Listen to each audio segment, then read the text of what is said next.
Bienvenue dans Slow Marketing, le podcast qui dépoussière les codes du marketing pour promouvoir un marketing responsable, positif et engagé. Je suis votre hôte, Anaïs Baumgarten. Pour des insights et le transcript de l'épisode, ne manquez pas de vous abonner à notre newsletter. Bonjour à toutes et à tous, bienvenue sur ce nouvel épisode de Slow Marketing. Aujourd'hui, j'ai le plaisir d'accueillir Thomas Burbidge. Thomas, comment ça va ? Écoute, ça va plutôt bien. On est le dernier jour de juillet. Je suis en Bretagne pour la petite pause que je fais l'été où je change d'environnement pour le travail et les vacances. Donc ça va bien. Ça va très bien. Et toi ? Ça va super, moi je suis encore à Bruxelles, en pas de vacances encore, elles arriveront plus tard. J'ai un temps breton par contre, il pleut, c'est bien gris aujourd'hui, mais non ça va, le soleil est dans nos cœurs. Thomas, avant qu'on démarre, est-ce que tu peux te présenter et nous parler de ton parcours? Ouais, je vais essayer de le faire de façon succincte. La façon dont je me présente évolue beaucoup au fil des années. J'ai l'impression que j'arrive pas à... Il n'y a pas une étiquette qui me va parfaitement. Et en ce moment, je me dis que l'étiquette du moment, qui est l'étiquette de coach, mais qui est, Mmh. bon, on le sait, une étiquette un peu fourre-tout, j'ai l'impression qu'elle ne me correspond pas tant en ce moment. En tout cas, je me reconnais pas forcément là-dedans, en tout cas dans l'imaginaire qu'il y a autour. Mais globalement, ce que je peux dire pour que les personnes qui écoutent, qui ne me connaissent pas, puissent se repérer, c'est que je co-dirige une entreprise d'accompagnement pour les entrepreneurs. On est 2 associés et on a un autre coach avec nous dans les programmes qui faisons de l'accompagnement. Et la Mmh. façon dont on pense ces accompagnements entrepreneuriaux, qui sont plutôt pour les entrepreneurs qui sont seuls dans leur business, c'est qu'on essaye de faire rejoindre dans notre approche une pensée de développement de l'entreprise, donc stratégie, marketing, communication, tous ces sujets-là classiques. Une pensée qui est plutôt autour de l'épanouissement de l'entrepreneur au sein de sa boîte, parce qu'il y a tout plein de stratégies de développement qu'on peut mettre en place, mais qui nuisent à l'épanouissement de l'entrepreneur au sein de son entreprise et qui mènent vers épuisement professionnel, manque de sens, toutes ces choses-là. Mmh. Et un troisième volet qui est de plus en plus présent et sur lequel j'appuie vraiment à fond depuis 1 an là spécifiquement, qui est une pensée de comment est-ce que cette entreprise qu'on développe coexiste ou interagit ou dialogue avec les enjeux que notre société humaine traverse, parce que notre conviction dans tout ce qu'on fait, c'est qu'une entreprise qui est vraiment saine, c'est une entreprise qui est au service des enjeux du monde et qui n'est pas que au service des enjeux de l'entrepreneur. Donc on travaille sur plein de sujets comme l'écologie, qui est le sujet Mmh. de mon livre dont on parlait juste avant de commencer l'enregistrement, le consentement, le féminisme, l'antiracisme, la justice sociale. Enfin voilà, on intègre cette pensée plus large dans tout ce qu'on fait, tous les accompagnements qu'on propose, toutes les formations qu'on produit. Et du coup, ça donne une vraie richesse analytique à notre façon de travailler avec les clientes. Et même pour moi, ça me donne une complexité fascinante à traiter qui fait que chaque projet est vraiment intimement différent. Mmh. Alors que ça fait des années que je traite des sujets semblables, genre la clientèle cible, comment tu construis un écosystème de contenu autour de ta boîte, tu vois, ces trucs-là, Ouais. tu pourrais te dire que ça devient rébarbatif au bout d'un moment, mais quand tu injectes la notion de comment tu fais ça en dialogue avec les enjeux sociaux qui te parlent et les enjeux de notre société, là, ça prend une couleur très différente. Et du coup, c'est hyper nourrissant pour moi dans mon rôle d'accompagnant d'avoir cette dimension-là dans les choses qu'on traite. Et j'ai l'impression que ça donne aussi un vent de fraîcheur dans l'écosystème dans lequel on est toutes les deux. Parce que, voilà, il y en a marre de voir les mêmes façons de parler des mêmes choses revenir d'année en année, de mois en Ouais, c'est mois. clair. Ça rebondit bien sur ma question suivante. Je vois bien ce que tu as dit à la fin là, sur le fait que en fait, on s'ennuie jamais quand on commence à intégrer aussi ces questions d'engagement, d'éthique. Parce que moi, personnellement, quand je le fais, en tout cas sur le marketing, et c'est la démarche avec le marketing, c'est que il y a rarement des réponses où c'est blanc ou noir. Il y a souvent Ouais, une grosse zone grise, une ouais. grosse zone d'inconfort d'inconfort et puis même des fois de contradiction et qu'il faut savoir naviguer dedans avec cohérence et je trouve que c'est ça qui rend aussi mon métier aussi intéressant aujourd'hui. Je pense que tu dois retrouver la même chose de ton côté quoi. Clairement, en fait, ce qui est intéressant, c'est que dès que tu intègres, comme tu dis, Mhm. une pensée de ah tiens, on observe cette problématique sociétale dans le tissu du monde qui nous entoure, forcément, si la problématique existe, c'est que quelque part, il n'y a pas de solution toute faite, sinon la problématique aurait disparu depuis un long moment. Et donc, ça te met dans un paradigme de réflexion qui est très différent de je prends des recettes toutes faites que je redistribue sous un paquet qui donne envie. Et c'est ça que je vends. Donc clairement, il y a une stimulation intellectuelle qui, moi, je trouve, me fait beaucoup de bien et me fait beaucoup de mal à la fois parce que c'est des sujets difficiles. Donc émotionnellement, c'est pas toujours facile.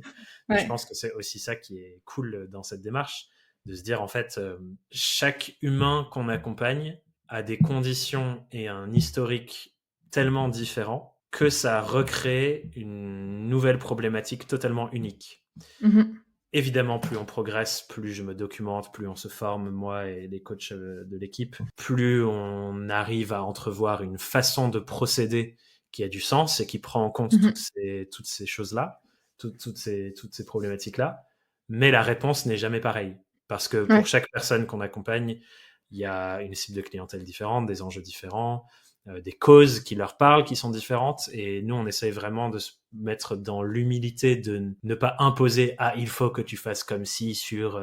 et que ton entreprise, elle soit sur l'écologie, le féminisme, le machin. On croit beaucoup à la convergence des luttes.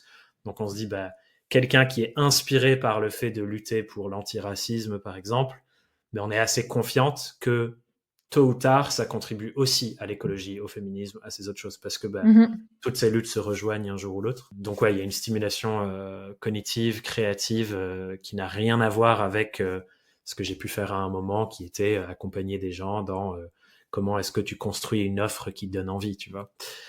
Où là, au final, tu retombes assez régulièrement sur des étapes similaires, des réflexions similaires, qui sont importantes, mais c'est très différent à la lumière de « Ok, comment tu fais ça ?»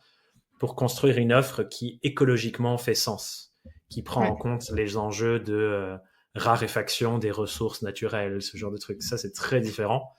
Et ça me redonne un nouvel élan après 10 ans à faire la même chose. Je me dis, ça y est, ouf,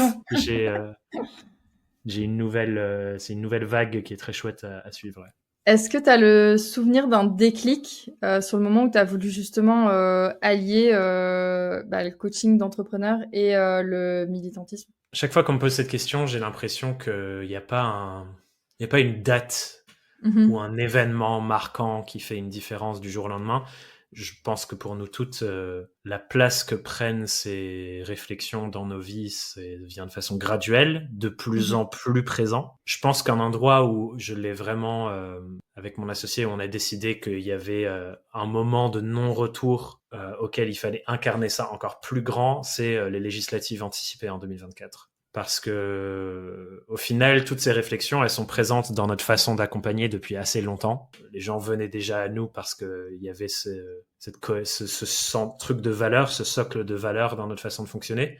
Mais c'était pas encore totalement visible dans la façon dont on se présentait, dans les pitchs qu'on fait pour présenter nos offres, dans la com, dans le marketing. Et je pense que les législatives anticipées, c'est un moment où il y avait un tel enjeu de tous les sondages qui mettaient le Rassemblement national et l'extrême droite en haut, où je me suis dit, en fait, si on ne fait pas quelque chose sur ce sujet maintenant, en fait, j'ai l'impression que je suis pas en train de walk the talk. Je le dis en anglais, mais je suis pas en train d'incarner ce que je prône. Et du coup, c'est là où ça a vraiment pris un tournant, où on était en plein lancement de notre mastermind, du recrutement de la promo. J'ai mis ça sur pause, on a arrêté pour lancer un mouvement qu'on a appelé Entreprendre ses politiques à ce moment-là. Et l'idée, c'était de faire en sorte que les entrepreneurs prennent la parole, notamment sur LinkedIn, où il y avait très peu de discussions politiques dans notre écosystème, pour parler de ça, pour prendre de la place médiatique, pour essayer de repolitiser les débats qu'il y a dans l'écosystème entrepreneurial. Et du coup, c'est un des moments où on a vraiment offert tout notre temps à ça, à une cause qui n'est pas directement corrélée au développement de notre boîte. Et je pense que c'est depuis là où c'est devenu vraiment beaucoup plus présent dans tout ce qu'on fait. Parce que, je sais pas, il y a eu un switch et depuis, je me sens plus militant depuis ça, disons. Là où avant, je pense que il y avait le socle de valeurs, il y avait les réflexions autour de ça, il y avait déjà des actions un peu en arrière-salle, dans les coulisses, quoi. Mais c'était pas encore frontal dans Tu vois, il y a même un moment, quand les gens me posaient la question de qui je suis sur les podcasts, je disais que j'étais un coach militant. Ok. Ce qui est une autre façon de mélanger le truc. Je le dis un peu moins en ce moment, mais pendant un moment, je me suis présenté comme ça parce que il y avait ce Ouais. truc un peu revendication frontale pour ces sujets sur les réseaux, dans les médias, dans les interviews que je donnais. Donc ouais, je dirais les législatives, il y a eu un switch, mais je pense que il Ouais, n'y a pas un c'était déclic déjà. Ouais. unique, quoi. Je suis contente que tu reparles de cette campagne Entreprendre, c'est politique, parce que moi, elle m'avait vraiment marquée et je me souviens que c'était une des premières fois où je m'étais dit ah, je veux interviewer Thomas. Parce que ça résonnait fortement avec moi et avec une idée que j'ai et qui vient venir à ma question, c'est moi, je pense profondément que le marketing est politique. Et du coup, je Oui. voudrais avoir ton avis sur cette question. Est-ce que tu penses que le marketing peut être neutre ou apolitique ou pas? Bah, la réponse unique à ça, c'est que rien ne peut être Mm. apolitique ou neutre. Donc, forcément, en déclinaison de ça, le marketing ne peut pas l'être non plus. Pour situer pour les gens peut-être qui se disent comment ça peut pas être neutre ou apolitique, ce qu'on entend par politique, c'est pas la politique politicienne, donc P Mhm. minuscule de je suis un professionnel de la politique, je suis député, je suis maire, je suis machin. Ça, on pourrait dire c'est la politique avec un P minuscule. La politique avec un P majuscule, c'est la réflexion de l'organisation en société des êtres humains. Donc c'est comment est-ce que collectivement on organise la façon dont on existe et la façon dont on Mhm. vit pour atteindre certains objectifs comme le bien-être pour tous, l'accès à l'éducation pour tous et toutes, le fait que tout le monde sache lire, écrire. Ça, ce sont des questions politiques avec un P majuscule. Et dans ce sens, chaque chose que l'on fait, chaque façon de nous organiser, chaque achat qu'on fait, la façon dont on utilise notre temps, bah, ça Mhm. contribue, dans un sens ou dans l'autre, à une certaine forme d'organisation sociétale, donc à une certaine forme de politique. Dans ce sens, le marketing, clairement, il y a certaines pratiques marketing qui construisent une certaine forme de société, certaines autres pratiques marketing qui construisent une autre forme de société. Et donc, selon les outils ou les approches marketing qu'on utilise, on façonne le monde très différemment. Et donc, on fait de la politique au final. On construit une organisation sociétale différente. Donc clairement, 100% aligné avec toi, le marketing, la communication, la façon dont on pense nos offres, les business models, tout ce qu'il y a dans nos entreprises est politique quelque part, Ouais. quand on ramène à la racine, quoi. Ouais, même enfin toutes les politiques RH en interne, la manière, ouais, complètement À fond. aligné. Ouais, ouais. Une grosse idée reçue, en tout cas, moi, j'entends beaucoup en marketing et je voudrais savoir comment toi, tu vois le point. C'est que quand on est écolo ou qu'on fait du responsable, on ne peut pas développer une activité rentable. C'est vraiment le truc qui revient toujours. C'est, bah, attends, toi, tu es pour la décroissance. Donc, du coup, tu veux, enfin, tu vois, ton entreprise, elle gagne pas d'argent. Et toi qui accompagne des entrepreneurs et entrepreneuses sur ces sujets, qu'est-ce que tu en penses et comment est-ce qu'on fait justement pour concilier urgence écologique et développement d'une activité? Bah, déjà, je pense que la racine de cette remarque de tu peux pas être rentable, faire des sous et en même temps défendre ce genre de truc, Mhm. à mon sens, elle vient d'une mauvaise compréhension de certains termes. Tu vois, par exemple, la décroissance, c'est un terme que beaucoup de gens ne comprennent pas dans sa Mhm. racine scientifique et dans la vraie pensée décroissante. Qu'est-ce que ça veut dire? Ça veut pas dire gagner de moins en moins jusqu'à aller dans le négatif. C'est simplement construire un modèle sociétal qui ne dépend pas du fait d'être tout le temps en train de faire de la Mhm. croissance. Parce que la plupart des politiques économiques dépendent du fait que chaque année, il y ait de plus en plus de transactions et que l'économie soit en croissance. Sinon, ça fonctionne pas. Et c'est là où, du coup, on voit depuis plusieurs années maintenant, en tout cas dans l'économie française, il y a de moins en moins de croissance, voire une stagnation économique, voire une récession économique certaines années. Ouais. Et du coup, les modèles politiques qui sont basés sur le fait qu'il y ait tout le temps de la croissance ne marchent plus. En réponse à ça, du coup, d'autres penseurs économistes arrivent avec le fait de se dire, bah, peut-être qu'on devrait organiser la société autour d'une stabilité économique, voire d'une décroissance économique, parce que le niveau de transaction actuel économique ne nous permet pas d'en même temps prendre soin de l'habitat dans lequel on est. Mhm. Et c'est ça en vrai l'écologie. Qu'est-ce que c'est l'écologie? C'est la réflexion de comment on fait pour maintenir cet habitat dont l'espèce humaine dépend, Parce que si l'habitat dont nous dépendons pour respirer, manger, boire ne fonctionne plus, bah, nous, en tant que société et en tant qu'espèce, on ne fonctionnera plus. Donc en vrai, l'écologie, c'est la quête pour la survie de l'espèce humaine, pas la sauvegarde de la planète, la survie de l'espèce humaine. Et donc, si on revient à ce truc de tu peux pas être rentable et prendre soin de ça, ben en fait, ce que tu es en train de dire quand tu dis tu peux pas être rentable et en même temps prendre soin de l'écologie, c'est que tu considères qu'il n'y a aucun business possible qui nous permet de maintenir notre habitat actuel. Si c'est vraiment la croyance des gens quand elles disent ça, bah ça veut dire faut pas faire de business alors. Et il faut qu'il n'y ait aucune entreprise, ce qui n'est pas possible. Toute notre société humaine est construite autour d'entreprises qui se spécialisent pour apporter quelque chose qui répond à un besoin. Les maraîchers sont des entreprises. Les maraîchers, les maraîchères qui font nos légumes, qui font les choses qu'on consomme, dont on a besoin pour nous alimenter, qui travaillent la terre, bah, j'ose espérer qu'il y a une façon dont ces personnes peuvent gagner leur vie, subvenir à leurs propres besoins individuels pour nous permettre, nous, de nous alimenter.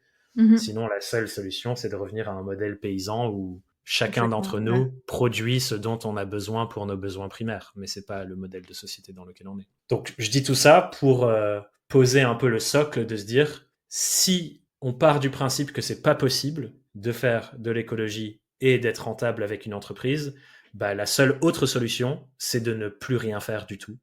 Et du coup, ce n'est pas possible. On peut pas fonctionner comme ça. Donc, la seule option, c'est de trouver comment on fait pour subvenir nos besoins prioritaires, être rentable, gagner les sous dont on a besoin pour vivre dans le modèle capitaliste actuel, tout en faisant en sorte que ce soit écologiquement pertinent.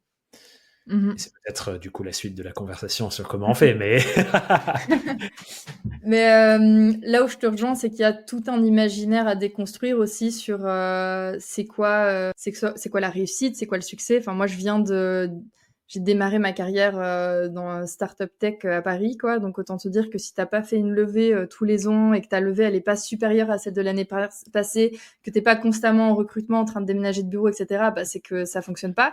Sauf que dans les faits, on avait un modèle qui, pour le coup, n'était pas soutenable parce qu'en fait, c'était cash burn, on brûlait vraiment leur rentrée sortait direct tellement t'as des coûts d'infrastructure parce que t'essayes de soutenir une croissance que tu n'as même pas forcément.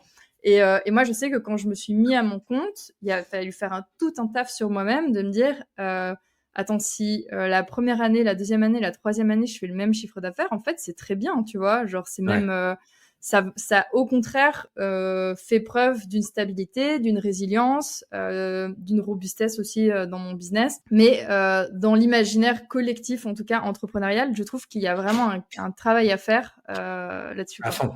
Et je pense que, tu vois, dans la question de tu peux pas être rentable tout en faisant de l'écologie, il y a les croyances et l'imaginaire sur qu'est-ce que ça veut dire réussir, être rentable, etc. Mais il y a aussi l'imaginaire de qu'est-ce que c'est l'écologie. Et il y a beaucoup de personnes qui, en entendant ce terme, imaginent je vis d'amour et d'eau fraîche dans un écolieu avec très peu de ressources. Et en fait, c'est pas vraiment ça, en réalité, l'écologie. En tout cas, c'est une forme, c'est une réponse que tu peux apporter de diminuer jusqu'à ce stade tes besoins matériels, etc. Mais ce n'est pas la forme unique d'écologie. Et je trouve que du coup, c'est intéressant aussi de se dire, en fait, ce sont deux imaginaires à reconstruire sur un socle scientifique qui fait que, ben voilà, il faut partir de ça pour comprendre qu'est-ce que c'est. Je pense que c'est important de le rappeler parce que malheureusement, dans le débat public en ce moment, notamment sous l'influence de ce qui se passe aux US, il y a un gros doute scientifique qui revient, on fait plus confiance à la science, les opinions de tout le monde se valent parce que la liberté d'expression, blablabla. Il faut aussi se dire, bon, bah, sur quoi est-ce qu'on peut baser nos décisions? Et la recherche climatique, écologique, bah, c'est la seule chose sur laquelle il faut qu'on se mette d'accord parce qu'il y a aucune méthodologie pour se rapprocher de la vérité qui est mieux pensée que ça à date. Donc, faut se remettre là-dessus. Et du coup, je pense que c'est de ce socle dont il faut parler. Et peut-être que je peux apporter du coup une réflexion qui aide à réfléchir à ça, qui est que la situation écologique actuelle est aussi problématique parce que on épuise plus vite qu'elles ne peuvent se restaurer les ressources que notre habitat nous offre. ça se matérialise chaque année par une date qui s'appelle le jour du dépassement, qui est de plus en plus tôt dans l'année. Et d'ailleurs, si on prend en considération uniquement le fonctionnement de certains pays, c'est encore plus tôt que la date internationale globale, qui est le comportement global de tous les êtres humains sur Terre. Et du coup, une des réflexions pour faire en sorte que notre entreprise soit plus alignée avec les enjeux écologiques, c'est de se dire quelles sont les ressources que mon entreprise consomme et est-ce que je suis capable de régénérer ces ressources plus rapidement ou en plus grande quantité que la consommation que j'en fais. Ça, globalement, c'est la direction que toutes nos boîtes devraient prendre. Ça s'appelle l'économie régénérative. C'est grâce à la production de valeur que je fais avec ma boîte, je suis capable de créer plus de ressources que celles que je consomme. Là, du coup, il y a beaucoup de questions qui sont dessous, parce que beaucoup d'entre nous ne savons même pas le type de ressources qu'on consomme. Est-ce qu'on sait combien il y a de kilogrammes de cuivre dans nos ordinateurs, par exemple? Nous, indépendants qui travaillons beaucoup avec le numérique, a priori, beaucoup d'entre nous, non. Ni même comment ce cuivre, il est miné, où il est miné dans le monde, c'est quoi les systèmes d'acheminement qui font que ça vient jusqu'à nous. Enfin voilà, donc on ne sait pas quel type de ressources on consomme, on ne sait pas si ces ressources, elles sont régénérables. Le cuivre, par exemple, à l'échelle de nos vies, toi Anaïs, moi Thomas, on ne va pas pouvoir recréer des stocks de cuivre dans la Terre. Donc il y a une question de, ok, comment je fais pour que les ressources que j'utilise qui ne sont pas régénérables, je les fasse durer le plus longtemps possible? Ou est-ce que je peux décaler mon usage pour ne pas utiliser des ressources qui ne sont pas régénérables pour privilégier des ressources qu'on peut régénérer? Un exemple très simple à comprendre, si par exemple mon métier c'est je suis indépendant, je construis des maisons, quelles ressources je vais utiliser pour construire ces maisons? Est-ce que je vais utiliser du bois qu'on peut replanter? Donc c'est une ressource qui peut être régénérée. Après, il y a planter du bois et planter du bois. Il y a des façons bien de le faire et des façons très mauvaises de le faire. Ou est-ce que je vais utiliser quelque chose qui n'est absolument pas régénérable? Je vais utiliser du ciment. Le ciment, ça utilise plein de ressources qui sont très difficiles à recréer, comme le sable. C'est pas du tout pareil en termes de comment mon entreprise est conçue pour l'écologie. Donc, tu vois, il y a toute cette réflexion-là. Et ça, c'est une compétence nouvelle pour beaucoup d'entrepreneurs de se poser ces questions-là, parce qu'on se les pose pas. On sait pas. Moi, j'utilise des logiciels sur mon ordinateur. Je sais pas ce que ça consomme, mon logiciel. On m'a dit juste il fallait que j'aille sur ce logiciel. Donc, c'est une gymnastique mentale. Puis tout est tellement dématérialisé qu'on on perd conscience de la réalité. Il y a pas longtemps, je tombais sur un reportage sur des personnes qui habitent à côté des data centers de Facebook, de Meta. Ils n'ont plus d'eau courante, en fait. Ça, c'est la réalité de vivre à côté d'un data center aujourd'hui. Donc, le data center, juste pour celles et ceux qui ne savent pas, c'est là où sont stockées toutes les données qui font que là, on peut enregistrer d'ailleurs ce podcast, qu'on pourra le diffuser, qui sera disponible sur toutes les plateformes de manière simultanée à toutes et à tous, quoi. Sachant que le développement data center aujourd'hui, il est plus grandement poussé encore par le développement massif des IA génératives. Donc ça entraîne une augmentation de l'infrastructure, et c'est ça qui est hyper intéressant dans ce que tu dis sur la dématérialisation. Je sais pas si tu te souviens, moi je me souviens de cette époque où on essayait de nous faire croire que c'était mieux genre de dire envoyer des mails parce que c'est plus écologique que le papier et de s'envoyer des lettres, tu vois. Il y a eu toute cette phase là où parce que effectivement on peut pas toucher, et en fait cette dématérialisation elle demande une nouvelle infrastructure. Il y a un terme que j'ai croisé récemment qui disait que on vivait dans l'écosphère avant, donc c'est tous les processus naturels et écologiques autour de nous qui font que on peut faire ce qu'on fait. Donc c'est les légumes qui poussent, etc. Ça, c'est l'écosphère. Et qu'on va de plus en plus vivre dans une technosphère, c'est-à-dire toute l'infrastructure qui nous entoure, dont on a besoin pour notre vie numérique. Donc, c'est les data centers, c'est les câbles sous-marins qui traversent le monde entier pour faire en sorte que Internet puisse exister. Et en fait, il y a une réalité très matérielle qu'on peut toucher, qui est derrière, comme tu dis, ce podcast, etc. Selon les formats, la consommation est beaucoup plus énergivore ou pas énergivore. On va peut-être pas rentrer dans ces détails techniques, mais globalement, ça change du tout au tout entre les formats. C'est pour ça que l'audio, c'est un format intéressant, notamment. Mais il y a il y a une infrastructure énorme pour ces trucs dématérialisés qui a un vrai coût écologique pour le coup. Les data centers sont la version la plus récente et peut-être la pire d'ailleurs, mais...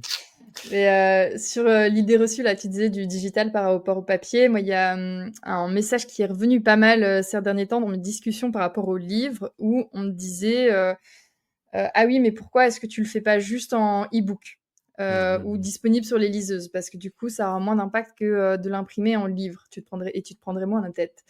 Je me prendrais peut-être moins la tête sur plein de sujets, mais j'ai un peu creusé du coup ce matin parce que j'ai reçu l'impact environnemental, enfin l'empreinte carbone du coup de l'impression du livre, et j'ai un peu digué, tu vois, parce que du coup moi quand je me pose des questions, je suis là, attends, c'est quoi Et j'ai trouvé que la liseuse, en fait, elle a 50 fois plus d'impact qu'un livre, et qu'en fait, si on veut une liseuse électronique, là, si on veut qu'elle soit, entre guillemets, rentabilisée en termes d'impact environnemental, il faudrait une utilisation de 10 ans à lire au moins 5 livres par an, quoi. Et c'est énorme, tu vois. Et tu te dis, bah, en fait, à nouveau, on voit pas, bah, effectivement, tous les coûts réels que ça a Il y a sur une la distance en fait. Il y a une Ouais. distance qui fait que on n'est pas consciente de qu'est-ce que ça représente la production de ces choses-là. Mhm. Une des façons dont ça peut reprendre un peu plus de sens, c'est la mutualisation de ces outils numériques. Mais Ouais.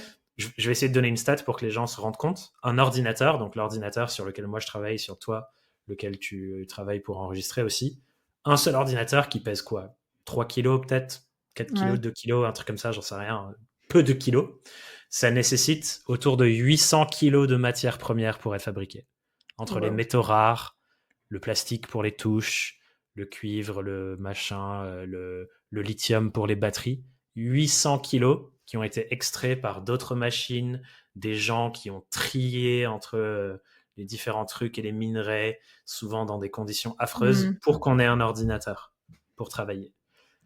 Et clairement, cet impact-là, de toute cette matière première, de tout le circuit d'acheminement partout dans le monde, etc., bah, c'est tellement plus qu'un livre, par exemple, où bah, ouais, Ouais, tu coupes un arbre, certes, mais tu peux en replanter derrière. exactement. Ouais. Et du coup, c'est ça où il y a cet enjeu de reprendre conscience de tout ce qui nous entoure. En fait, un jour, ça a été une ressource naturelle. Un Mhm. jour, toutes les choses qui sont autour de nous, ça a été quelque part dans la nature, un truc qui existe parce que la magie de cet habitat unique dans l'univers tout entier, qui a fait que cette ressource naturelle, elle a été façonnée par la magie de la nature, et nous, on l'a transformée en autre chose. Mais il n'y a rien qui naît de rien. Il n'y a rien qui Ouais. apparaît comme ça, comme par magie.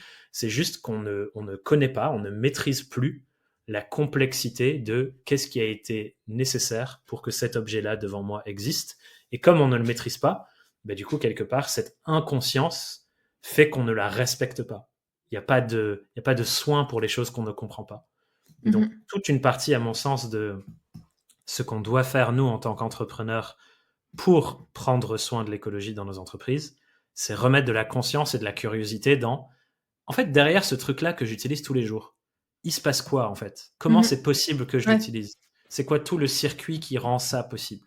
Et quand on remet de la curiosité et de la conscience, ben, on remet du soin. On prend soin des choses qu'on comprend et on prend soin ensuite des choses qu'on aime. Je suis assez d'accord avec toi. En plus, enfin, sur cette première étape qui est la prise de conscience, sa propre prise de conscience, mais aussi, je pense, un des rôles du marketing aujourd'hui, c'est de faire prendre Oui, conscience aussi à ses clients de l'impact de leur choix de consommation. On était d'accord sur le fait que le marketing est politique. Si c'est une prise de conscience de base, maintenant, toutes les stratégies marketing sont pas politisées aujourd'hui parce qu'il n'y a pas cette prise de conscience-là. Selon toi, si je commence à avoir cette prise de conscience et que je me dis, OK, je veux politiser ma stratégie marketing, qu'est-ce que je ferais? C'est quoi la première action? ah là là, c'est dur de revenir à une première action. Je pense que tout part de si on se rend compte, ok, je me rends Ouais. compte, ce que je fais dans mon activité, les stratégies que j'utilise ou pas, les outils que j'utilise ou pas, il y a une dimension politique. Mais du coup, la première question à se poser, c'est vers quoi je veux orienter les choses.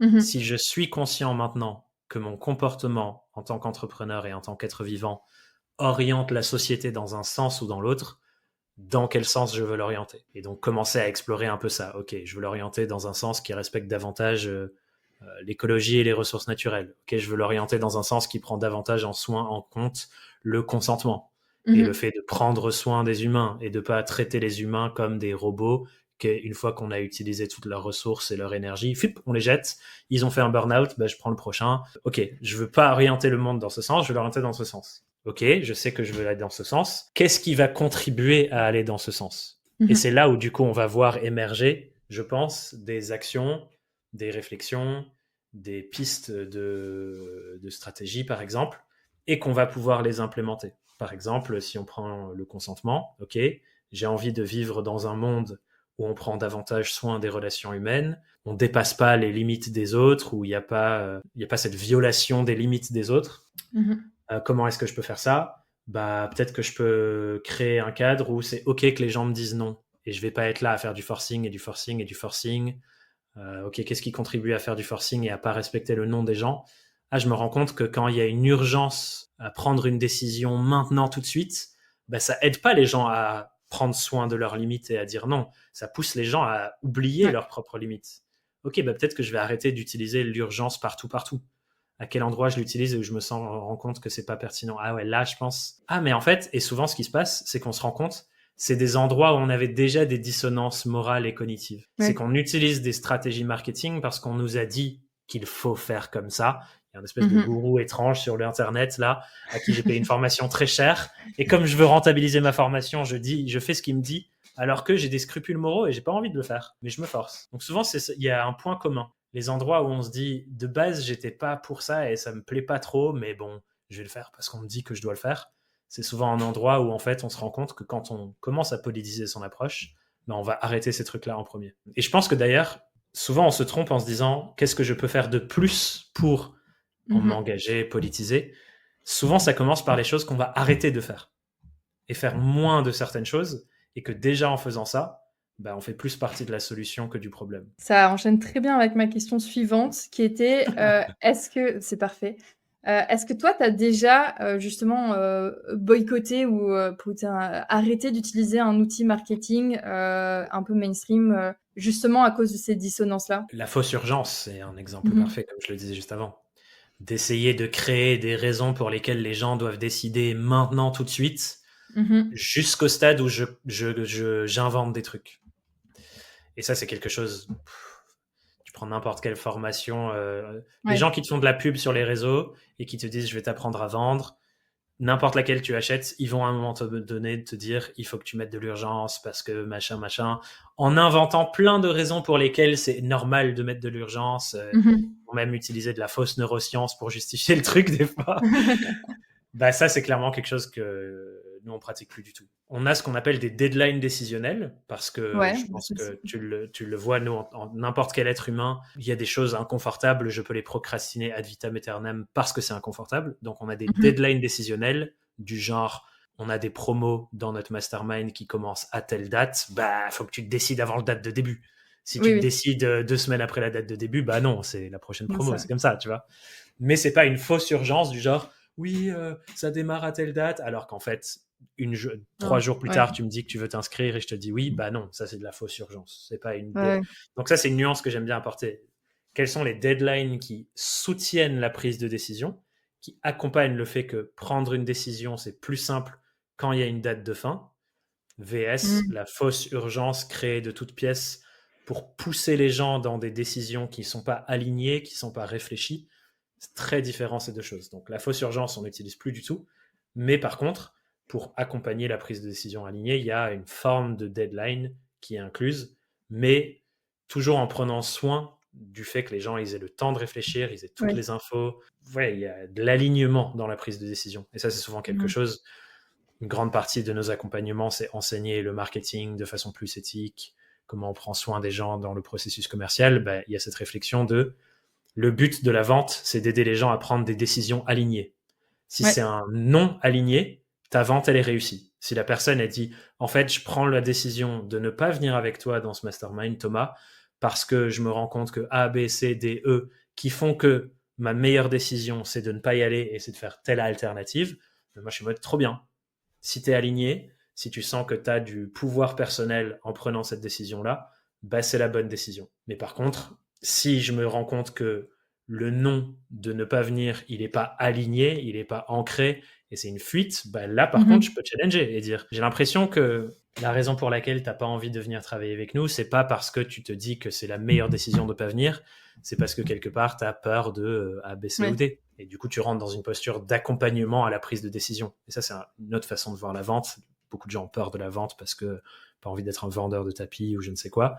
Quand on se dit vendre, c'est une forme d'accompagnement à la prise de décision. Je t'aide à prendre la meilleure décision pour toi.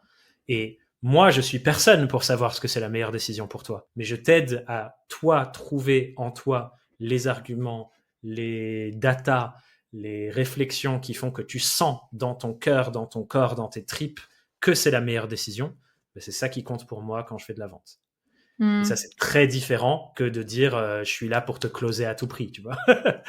C'est clair. Moi, je sais que quand je me suis lancée à mon compte, genre la vente, les calls commerciales, c'était vraiment genre le plus gros stress. J'étais là, mais c'est pas du tout ma formation, je sais pas comment faire, etc. Et puis j'ai eu un déclic une fois, je sais plus d'où ça m'est venu, je sais pas, peut-être où j'ai capté que j'essayais pas de vendre quelque chose, mais j'essayais de comprendre si je pouvais répondre ou résoudre le problème qu'avait le prospect en face de moi, la personne en face de moi, et qu'à partir de ce moment-là, en plus moi je suis une problem solver, genre il y a pas plus, genre il y a un problème, j'essaye de le résoudre, mais si je vois qu'en fait je suis pas la bonne personne pour répondre à cette problématique, en fait du coup bah il y a plus de, il y a plus de, ok on s'arrête là, mais et je vais te recommander d'autres personnes et je vais quand même te donner un coup de main, mais j'essaie pas de vendre pour vendre quoi. Et ça a été ça m'a lâché d'une grosse pression aussi sur ce démarchage commercial là. Et ça, c'est politique. Ouais. De changer sa façon dont j'interagis pendant un appel de vente ou un appel découverte ou peu importe comment tu veux l'appeler, c'est politique. Si je sors de cette démarche où toi, Anaïs, en face de moi, la seule valeur que tu as, c'est ce que tu vas payer dans mon Stripe ou c'est le virement que tu vas m'envoyer, et je dis Anaïs égale un chiffre d'affaires potentiel, en fait, qu'est-ce que je fais ? Je suis en train de priver toutes les personnes en face de moi de leur humanité, de leur parcours, de leur unicité, du fait qu'elles ont un enjeu tellement fort dans leur vie. Genre, quelqu'un qui se présente face à moi dans un appel de vente pour prendre un mastermind ou un accompagnement avec nous, en fait, qu'est-ce qu'elle fait ? Elle mise le plus gros projet, le plus important de sa vie sur ce que nous, on est capable de leur apporter.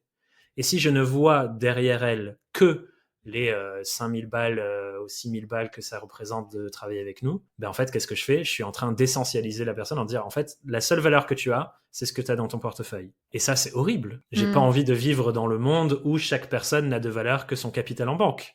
Ça ne m'inspire absolument pas de vivre dans ce monde. Et donc, changer ma façon d'interagir avec la personne en face, ne pas voir de valeur dans sa personne que l'argent qu'elle pourrait me payer, ça change tout dans comment j'interagis avec elle dans l'appel de vente. Elle a de la valeur intrinsèque, qu'elle suive le programme ou pas, quoi. Est-ce qu'il y a d'autres actions de marketing politique ou engagées que tu pourrais donner comme exemple ? Bah, on a parlé tout à l'heure de le poids de la dématérialisation et le poids de ce qu'on produit. Et donc, quelque part, il y a une réflexion qui pourrait être intéressante autour de ça. Je vais parler de celle-ci spécifiquement parce que il y a deux revers de la pièce. Un des enjeux, du coup, c'est de se dire comment on fait pour respecter davantage les ressources naturelles dans notre façon de faire du marketing, de la communication. Une fois qu'on prend conscience que chaque chose que je produis et que je mets au monde a un poids, une des réflexions pourrait être comment je fais pour avoir moins de poids de stockage sur les data centers, etc. Ouais. Donc, si je produis une vidéo tous les jours, voire 10 vidéos tous les jours sur TikTok, Instagram, etc., j'ai un poids très différent en termes de stockage de données, des ressources naturelles nécessaires à ça, l'électricité, ainsi de suite, que si je produis un article écrit sans aucune image toutes les 2 semaines. C'est un poids très différent. Donc ça, déjà, c'est une réflexion. De l'autre côté de la balance, il y a ensuite une question de c'est quoi la finalité de ma création de contenu ? Et du coup, il y a ce que dans le livre sur les actions écologiques pour entrepreneurs que j'ai écrit, je parle des 3 éco-impacts de nos entreprises et du coup de toutes nos actions. Là, ce qu'on vient de nommer, le poids du stockage, c'est l'impact direct.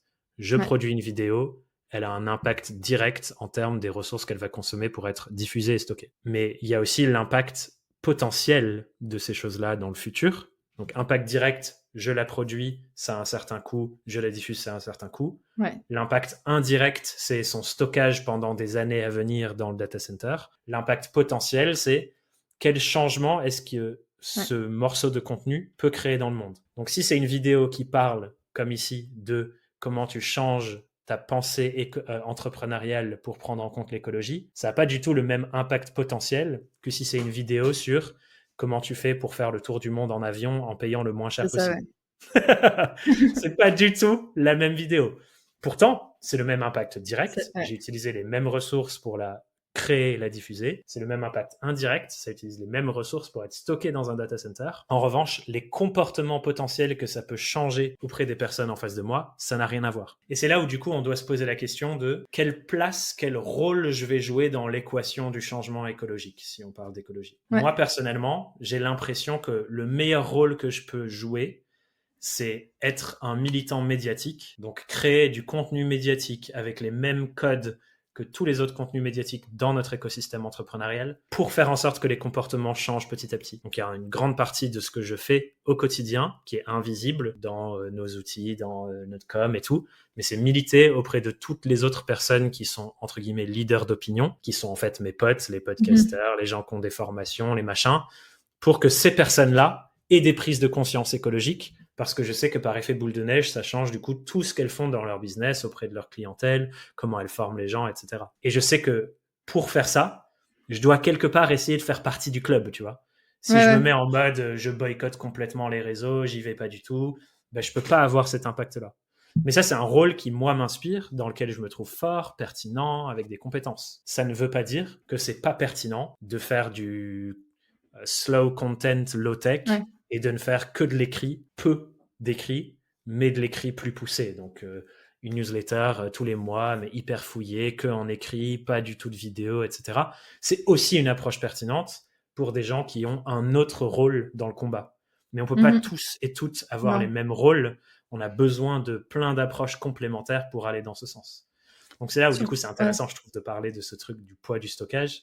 C'est qu'en fait, tu peux le regarder de plein de façons différentes. Ouais, c'est clair, surtout qu'on se bat pas à armes égales aujourd'hui et que si toutes les personnes engagées commencent à adopter une stratégie de sobriété de contenu, en face, en fait, on a des armées de génération de contenu par de l'IA. Ouais. Là, le dernier truc que j'ai vu, c'est des faux comptes sur Vinted pour vendre de la soi-disant seconde main, alors que c'est des produits de Shein et de Temu. Ouais. Ah, et c'est dingue parce qu'en fait, tu te dis, bah, même à des endroits où on pense qu'on est là entre personnes bienveillantes qui veulent juste acheter de la seconde main, on est encore en train de... Et il y a encore des petits malins qui se trouvent une stratégie de dropshipping et sans avoir rien. Là, c'est juste un mec derrière son ordi qui génère ses contenus. Voir quoi. Une automatisation maintenant à chaque fois qu'il y a un nouveau produit qui sort sur Shein, je vais pas décrire comment ça se passe, on va donner des mauvaises idées aux gens. Mais... C'est ça. Je sors un peu de mon script de questions, mais de toute façon, comme c'est toujours prévu. Aujourd'hui, tu accompagnes des entrepreneurs. Dans l'entrepreneuriat, il y a quand même un gros risque de burn-out, dans le militantisme aussi. Donc, quand on est entrepreneur engagé, j'ai l'impression que c'est encore plus... Enfin, c'est pas juste une impression, c'est plus le cas. C'est quoi, toi, tes conseils pour réussir à garder la tête hors de l'eau dans ces périodes où l'actualité est vraiment compliquée ou, Alors, il y a plein de morceaux dans ta question. Je vais prendre le premier point qui est autour de l'actualité. On n'est pas conçus, nous les êtres humains, à avoir autant de stimulation intellectuelle extérieure. Et on vit dans un monde où, si on reste branché au réseau, il n'y a jamais eu un moment de l'histoire où on a eu autant accès en instantané à ce qu'il se passe partout dans le monde et à la souffrance humaine, animale, partout dans le monde. Et en fait, notre conscience, notre cerveau n'a pas évolué pour pouvoir encaisser ce niveau-là. Donc, chacune d'entre nous, c'est sûr, plus on s'engage, plus on est aussi sensible à ces informations-là. Quelque part, le délice de ne pas être au courant et de ne pas être concerné, c'est que ça nous permet de continuer de fonctionner normalement dans ce monde très, très, très malade. Mhm. C'est pas sain de fonctionner dans un monde malade, mais un des avantages, c'est que du coup, on peut continuer de faire sa boîte, faire ses trucs dans son coin parce que ça ne nous touche pas. Quand ça commence à nous toucher, c'est là où on doit développer des nouvelles compétences qui sont des compétences de comment je fais pour me protéger de la surstimulation extérieure. Donc, c'est chacun et chacune d'entre nous trouvera ses stratégies, mais il faut trouver ce juste équilibre où, évidemment, on veut rester au courant de ce qui se passe. Mhm. Évidemment, on a envie de suivre les infos pour ajuster notre comportement d'une façon pertinente, mais on n'a pas besoin de savoir dans la seconde qui suit ce qui s'est passé sur tel ou tel sujet. Et je pense même que ça nous prive de notre potentiel d'action. Il y a beaucoup de gens qui sont malheureusement tellement dans l'angoisse de tout ce qui se passe et du poids du monde et que ça nous pèse et qui suis-je pour faire une différence et j'ai aucun moyen avec mes pauvres petites épaules, mon carnet et mon ordi. Ben c'est évident que tu peux rien faire dans cette énergie-là parce que tu es en mode survie en fait. Ton système nerveux, il n'est pas calibré pour ça. Donc il y a ce truc de faut protéger son système nerveux. Il faut trouver le juste équilibre là-dedans. Ça, c'est sur la truc des infos et comment on fait pour pas se cramer déjà à cet endroit-là, parce que nos systèmes nerveux à tous et à toutes, dès lors qu'on possède un smartphone, qu'on a un compte sur les réseaux sociaux et qu'on y passe plus de 15 à 30 minutes par jour, déjà, on est en sur-régime. Et pour nous toutes qui créons du contenu, c'est encore pire parce que on a toutes les notifs des interactions. Enfin, on n'est pas conçu pour être en interaction avec autant d'êtres humains. Donc, je suis vraiment nul pour le faire. Moi-même, c'est un sujet sur lequel j'ai énormément de mal, mais il faut passer par là. Il y a une personne que j'ai interviewée sur le podcast, dont je parle dans mon bouquin, parce qu'il y a toute une section sur ce truc de éco-anxiété et tout dans le livre, qui parle du fait qu'on a tous et toutes besoin de pratiques d'attention, de soins de notre attention. Donc, c'est quelqu'un qui est prof de méditation, qui fait ce qu'elle appelle de la méditation engagée, notamment pour nous aider à fonctionner dans ce monde et à continuer de rester émotionnellement disponible pour la lutte. Pour ça, on a besoin de pratiques qui prennent soin de notre attention, de notre espace mental. La méditation est une très bonne pratique pour ça, notamment. Donc voilà, je pense qu'on a besoin de stratégies et d'une éthique et de choses qui prennent soin de ça. Il faudrait que par défaut, la société soit construite pour ça. Malheureusement, c'est ce pourquoi on se bat. Donc, à court terme, on doit le faire, trouver notre marge opérationnelle personnelle pour ça. Donc ça, c'est une première chose. Mais j'ai envie de revenir aussi sur comment on fait pour pas cramer dans ce combat. J'ai envie de revenir sur le sujet des rôles. On a été biberonné, je pense, notre génération notamment, sur le fait que il y a des super-héros, il y a des personnes incroyables avec des compétences dingues ou qui vont créer des mouvements, genre on est biberonné à cette image de l'individu salvateur ou salvatrice qui change tout. Et je pense qu'en étant biberonné à ça, il y a à la fois le fait qu'on aimerait que quelqu'un fasse ça, du coup, qu'il y ait quelqu'un qui vienne sauver le monde. C'est pour ça que Greta Thunberg, dans son temps, elle a eu tellement de trucs. C'était genre la jeune qui va sauver notre génération parce qu'elle s'engage pour l'écologie, tu vois. Ouais. Donc, on a envie qu'il y ait des gens qui jouent ce rôle. Et je pense, en chacune de nous, une petite partie qui se dit, peut-être que moi, je vais jouer ce rôle aussi. Surtout quand on commence à vouloir s'engager sur ces trucs-là. Il y a un truc en nous qui a, sans que ce soit totalement conscient, parfois, qui veut être le super-héros ou la super-héroïne qui change tout. Ou alors peut-être que ça, c'est que moi. Mais j'ai l'impression que c'est un truc que j'observe quand même chez les personnes engagées. Et du coup, je pense qu'on a besoin aussi de chacune retrouver l'humilité de se dire, la seule solution, elle est collective. Comme quand on fait du sport collectif, le moment où on est fatigué, en fait, on est moins au service de la cause à rester sur le terrain que d'accepter d'être remplacé. Et donc, accepter d'être remplacé et qu'il y a plein d'autres gens dans le monde entier qui sont en ce moment même en train de faire des choses pour ça, c'est ça qui va nous aider aussi à nous régénérer pour revenir dans la partie et les remplacer quand elles seront fatiguées. Et ça aussi, c'est quelque chose, on voit sur les réseaux sociaux, malheureusement, beaucoup de ce qui va mal, mais on voit pas que dans absolument toutes les organisations du pays, à tous les niveaux institutionnels, de la plus petite mairie, de la plus petite bourgade, jusqu'aux fonctionnaires les plus hauts dans l'État, il y a des gens qui se battent tous les jours pour que l'écologie soit le sujet central de comment on pense notre société. Il y a des entreprises et des entrepreneurs partout dans le monde pour qui c'est le sujet le plus important du moment. Il y a des associations partout sur le territoire qui se battent pour ça. Enfin bref, dans tout le tissu de notre société, il y a des gens qui sont en train de tout donner pour ça. Si toi, tu te reposes pendant une semaine et que, oui, t'as pas acheté que des trucs bio pendant cette semaine parce que en ce moment, t'as pas les sous pour, eh ben c'est ok en fait. Il y a Mm. des gens qui te remplacent. Et on peut pas fonctionner de façon parfaitement alignée avec nos ambitions morales et nos causes dans un monde qui n'est pas construit pour ça. C'est le Ouais. fameux débat, t'es écolo, t'as un iPhone. Ben en fait, si toutes les structures autour de moi me forcent à avoir un smartphone parce qu'il me faut une putain d'application d'authentification pour pouvoir me connecter à ma putain de banque où il y a mes propres sous, ben en fait, ouais, j'ai un smartphone parce que Ouais. j'ai pas d'autre solution.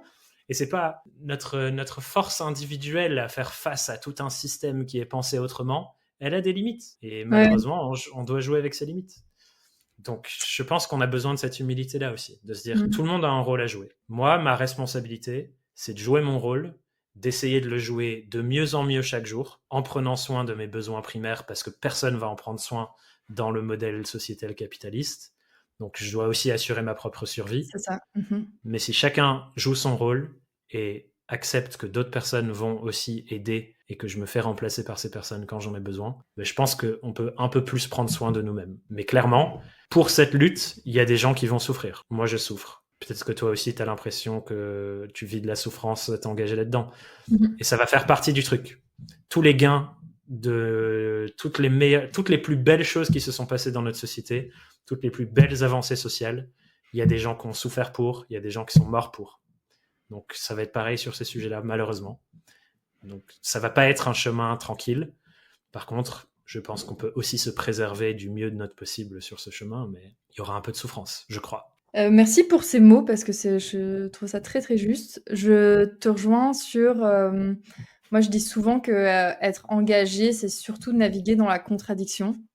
Dans le quotidien, moi, il y a un truc qui me fait marrer, c'est quand je vais au resto avec des potes et qui sont là, ah, désolé, je prends de la viande. Je bah, la Moi mets aussi, pas on dans me la le dit. bouche. Genre, moi, tout va bien, tu vois, si tu me forces pas à en manger, il y a pas de stress, tu vois.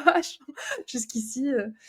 Ouais, c'est naviguer dans la contradiction. Ça, c'est quelque chose que j'essaye aussi de beaucoup discuter avec, d'accompagner mes clients là-dedans. Moi, je travaille pas mal avec des clients qui sont soit déjà engagés, soit en transition. Et qui soient engagés de facto dans le business ou en transition, dans les deux cas, tu as toujours des moments de contradiction, des moments où tu as commencé à faire une démarche, mais tout n'est pas là à 100%, où tu as changé 80% de tes fournisseurs, mais il y a encore un 20% qui... là, on a le cas, au moment où l'épisode sera sorti, le produit sera lancé, on a le cas chez un client qui est en train de justement passer à une biscuiterie qui est en train de passer au biorégénératif. Et on sort le biscuit le plus régénératif à la rentrée. Tous les ingrédients viennent d'industrie biorégénérative et locale en Belgique, sauf un, parce que le sucre, parce qu'il n'y a pas de sucre bio en Belgique. Il n'y a pas la Et en filière. fait, il y a pas la filière, elle n'existe pas aujourd'hui. Et il y a tout un sujet de qu'est-ce qu'on peut dire, qu'est-ce qu'on peut pas dire, comment est-ce qu'on dit rien du tout, et c'est vraiment, et je pense que c'est là la clé, c'est de savoir naviguer dans ses propres contradictions, parce que personne n'est parfait en fait, et même Greta ne l'est pas. Donc Et encore une fois, on fonctionne dans un monde qui n'est pas pensé comme ça de base. Et ouais. là, tu vois, c'est un super exemple. La filière n'existe même pas. Donc, comment veux-tu faire si la filière n'existe pas? Il n'y a juste pas de solution, quoi. Donc, tu fais avec le meilleur de ce qui est possible, tout en essayant de changer les choses. Je trouve il y a un exemple qui est pareil, qui est une belle contradiction, mais que je trouve vachement intéressant, c'est l'exemple de MrBeast, qui est le plus gros YouTuber au monde. Ouais. Et qui fait des vidéos dans le monde entier, qui est en avion tout le temps, partout. Son bilan carbone, clairement, il est horrible. Donc sur ça, il ne m'inspire absolument pas. En revanche, avec la notoriété qu'il a via sa chaîne YouTube notamment, ils ont créé une marque de chocolat. Ouais. Il s'est rendu compte, en voulant faire les choses bien pour sa marque de chocolat dans le sourcing, que les filières de cacao sont absolument désastreuses et font travailler des enfants en Afrique. Et donc, il s'est dit, putain, c'est horrible, genre, j'ai absolument pas envie de me faire de l'argent sur le dos de ça. Ouais. Et donc, il est en train de complètement reconstruire une filière d'exploitation du cacao pour le chocolat, sans aucun enfant qui travaille dedans. Et du coup, quand j'ai découvert ça, j'étais en mode, ah ouais, je te jugeais vachement, en fait. Et en vrai, bah, c'est pas trop mal, ça. Et au niveau écologie, ils font des trucs trop bien sur cette marque-là. Donc, tu vois, là aussi, contradiction énorme. C'est horrible, le bilan carbone tous les voyages en avion partout, genre, c'est n'importe quoi. Vraiment, à tellement de niveaux, c'est absolument n'importe quoi. Et en même temps, à côté, il y a cet autre truc-là. Et je suis en mode, peut-être en fait, ça fait partie de la solution aussi. Et voilà. Et du coup, c'est aussi l'humilité de se dire, peut-être que tous mes jugements ne sont pas totalement fondés. Et qu'il y a des choses où j'ai un énorme jugement et peut-être que je devrais pas. Et que si je me recentre, et c'est là où je pense on peut économiser en tant que personne engagée beaucoup d'énergie d'action. À ne plus être dans autant de jugements extérieurs de tous les gens qu'on considère faire de la merde. Et encore une fois, je dis ça, je suis le premier à en avoir ras la casquette de toute la merde qu'il y a dans notre écosystème entrepreneurial et de tous les gens qui ont des comportements absolument affreux à tous les niveaux. Je passe beaucoup de mon énergie à pester là-dessus. Ouais. Et en fait, je pourrais en économiser beaucoup à me recentrer sur qu'est-ce que moi je vais faire aujourd'hui pour incarner ce qui me semble important et qu'est-ce que je ferai demain et comment je peux faire un peu mieux pour incarner ça. Et de me dire, peut-être que les autres, en fait, ils font des choses que je vois pas. Je vais me reconcentrer là-dessus, je vais me mettre en action. Et ça va par un principe que j'ai découvert et dont je parle aussi dans le bouquin qui s'appelle l'ombre écologique. Ça va faire des échos. Qu'est-ce que c'est l'ombre écologique? C'est ce que tu as décrit. Tu vas au resto et par toi, ton comportement de ne plus manger de viande, juste, voilà, t'incarnes tes idéaux. Les gens autour, ça va les questionner. Et peut-être qu'ils vont se dire, oh, je suis désolé, je mange de la viande et tout. Qu'est-ce que c'est ça? Dissonance cognitive. Et donc, en fait, juste en incarnant, quelque part, ça a déjà des effets d'écho sur les gens qui t'entourent. Parce qu'ils incarnent. Et ils voient que t'es droit dans tes baskets et tu fais les choses avec le savoir. Et eux, ils savent que la viande, en vrai, c'est une consommation écologique pas ouf. Mais pour l'instant, leur comportement n'est pas aligné avec leur savoir rationnel. Peut-être juste toi en incarnant, ça va faire que d'ici un an, ça va bouger. Trop bien, je connaissais pas ce concept. Quand tu as donné l'exemple de MrBeast, ça m'a fait penser aussi à quand le film Barbie est sorti. Moi, au début, j'étais là, hors de question que je regarde ce truc fait par... Je l'ai adoré. J'ai tellement adoré ça. Et alors, en fait, déjà, j'ai adoré. Et en plus, je me suis dit, mais attends, c'est fou ce qui est en train de se passer. C'est-à-dire qu'on est en train d'imaginer un monde sans patriarcat. Et c'est là, genre, c'est le film qui était le plus vu, je pense, de l'année 2020, si je dis pas de bêtises. Enfin, et j'étais là, en fait, genre, juste pour ça, c'est priceless, tu vois, en termes d'imaginaire diffusé, de la capacité d'impact que ça a pu avoir. Versus si on avait fait ça sur un petit film indé qui est mis dans 3 salles de ciné en France. Donc assez dingue. Évidemment, c'était imparfait. Évidemment qu'il y a eu énormément de critiques tout à fait légitimes de plein de choses dans ce film qui vont pas. Mais pour éduquer un public mainstream qui n'a jamais entendu le mot patriarcat de sa vie, c'est génial en fait. Et c'est tellement important pour la cause. Donc c'est un très bon exemple, je trouve aussi. Thomas, je vois le temps qui file. J'ai 2 dernières questions pour toi. La première, c'est si tu devais recommander une seule action à nos auditrices et auditeurs pour rendre leur marketing plus engagé, plus politique, ça serait laquelle? Choisir une cause que tu veux lier à ton entreprise et se dire, OK, le but de ma boîte, bien sûr, c'est de subvenir à mes besoins et de répondre à la problématique que je cible pour mes clientes, mais c'est aussi de contribuer à cette cause-là. Et à partir du moment où on marie une cause avec notre entreprise, ça change complètement la façon dont on va analyser nos actions, notre façon de fonctionner, notre business model même. Il y a plein d'entreprises qui font des choses incroyables où il y a toute une partie de leur chiffre d'affaires qui est automatiquement redistribuée à une cause ou une association spécifique. Je vais donner un exemple pour ça. Si vous ne connaissez pas la pâte à tartiner Papa Outan, alors je ne sais pas s'ils distribuent en Belgique, mais en France en tout cas, ils se sont dit, OK, gros problème dans l'industrie de la pâte à tartiner, l'huile de palme. Nutella rachète de la forêt tropicale à Bornéo pour plus cher que ce que les personnes qui sont propriétaires de ces forêts peuvent exploiter. Et elle rase tout pour faire des plantations d'huile de palme. C'est horrible pour la biodiversité, c'est horrible pour les puits carbone, c'est horrible pour la faune locale et il y a des orang-outans qui meurent tout le temps là-dessus. Donc ils se sont dit, voilà, on va s'attaquer à cette cause, préserver la forêt tropicale à Bornéo pour faire en sorte qu'il n'y ait plus besoin de déforester pour faire de l'huile de palme.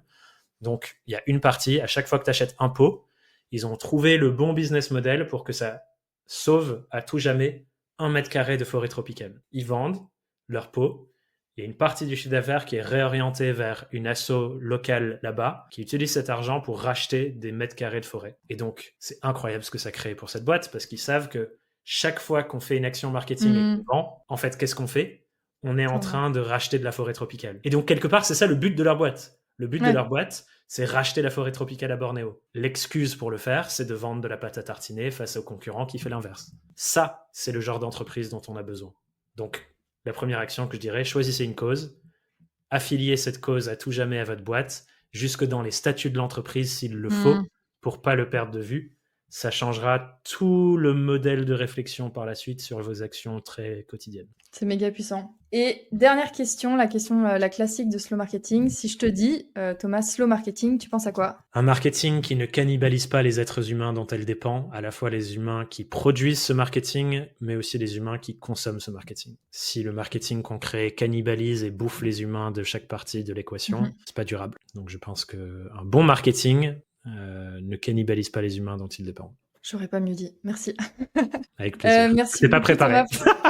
C'est sorti comme ça. Excellent. Je vais revoir ma définition. Merci beaucoup pour cet échange. On a un peu débordé. Je te remercie aussi pour ton temps, mais je pense que ça valait le coup. Donc, je suis bon client. Moi, ça pourrait durer des heures. Hein. Tu sais, quand on m'interviewe, il faut m'arrêter.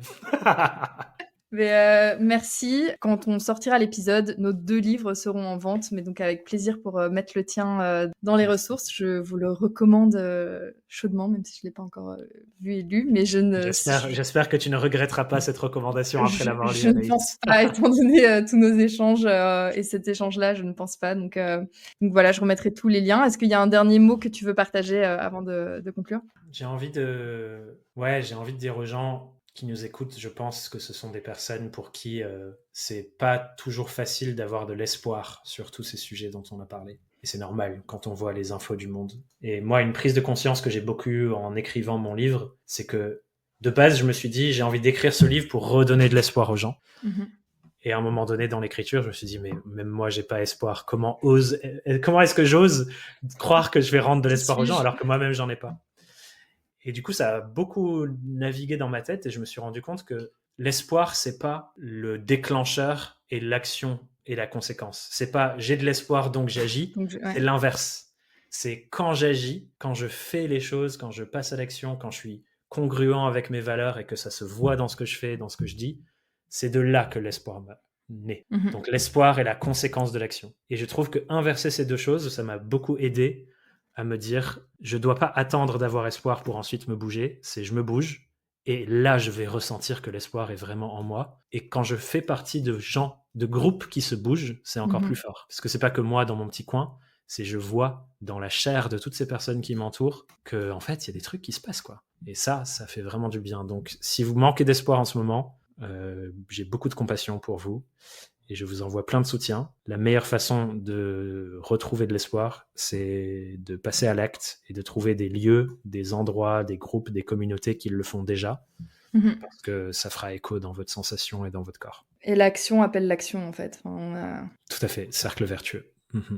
Exactement. Merci beaucoup, Thomas. Merci à toi, Anaïs, c'était un plaisir. Et je peux dire un dernier mot pour toi ? Vas-y. Je veux te remercier pour le fait d'attaquer ce sujet par ton spectre à toi, avec ta clientèle à toi, parce que voilà, on a besoin de beaucoup de gens pour faire ça, et on a besoin de gens dans des sujets très précis, et moi j'ai beaucoup de mal à me restreindre à une façon très précise de parler de ça. J'aime beaucoup la pensée globale et holistique, et donc je n'arrive plus à me maintenir à faire parler que de slow marketing, par exemple. J'ai envie de te dire un énorme merci de jouer ce rôle-là, parce que c'est très important, et je suis sûr qu'il y a plein de gens qui sont inspirés par ce que tu fais pour créer des changements importants dans le monde. Donc, merci de jouer ce rôle, c'est important pour toutes. Merci.